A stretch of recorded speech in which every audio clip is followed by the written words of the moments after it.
Olá, meus amigos. Dr. Alexandre Roberto, quem vos fala?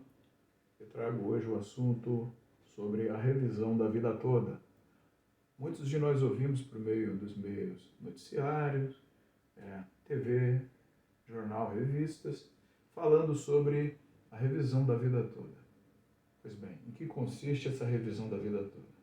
Sabendo que é uma seara do direito previdenciário, trazendo consigo alguns embates, algumas indagações que já se desenrolam, tem um desdobramento desde há tempos, tá?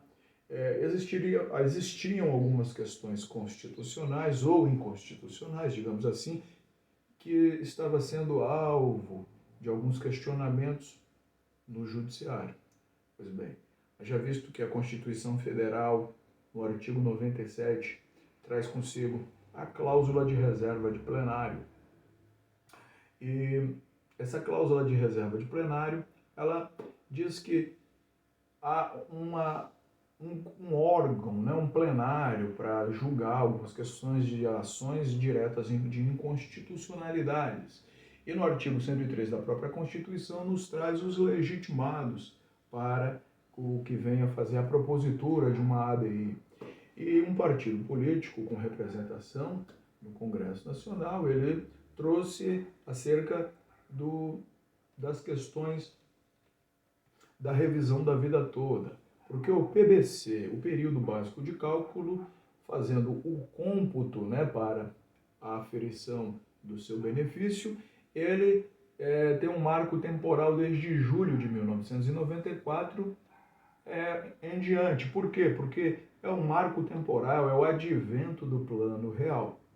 Tá? Então, alguns juristas, por bem advogados, passaram a observar esses traquejos e perceber que alguns contribuintes segurados da Previdência Social teriam alguns pagamentos ali para a Previdência anteriores a julho de 94 e com valores superiores, com valores mais encorpados, e passaram a questionar por meio dos tribunais, seguindo essa cláusula de reserva de plenário.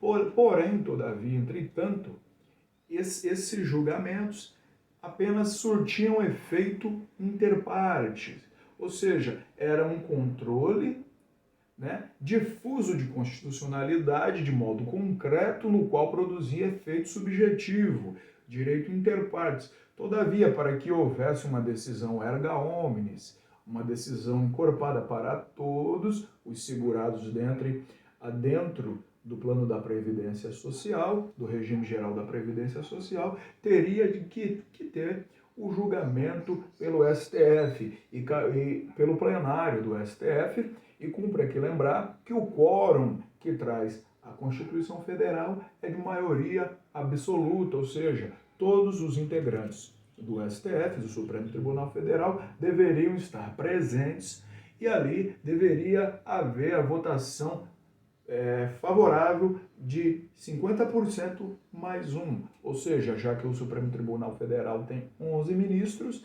nós deveríamos ter ali, no mínimo, 6 ministros julgando favoravelmente, e foi assim que aconteceu. Agora vamos lá.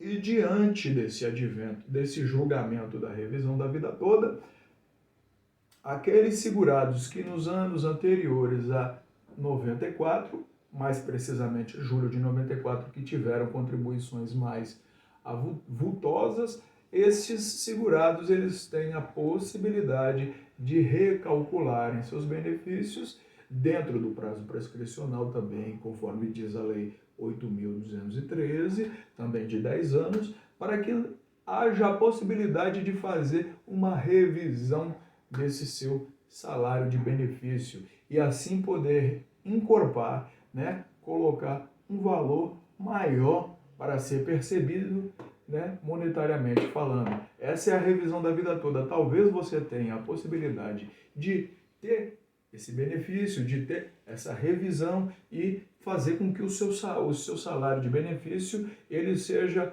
aumentado de 11% até mesmo a 70%, a depender da sua situação. Para essas e outras informações, venha com o Dr. Alexandre Roberto e no caminho te explico direito. Um forte abraço, dê o seu like, compartilha, nos siga nas redes sociais, no YouTube, no canal No Caminho Te Explico Direito, para essas informações e outras dentre a área do direito. Um forte abraço, te espero lá.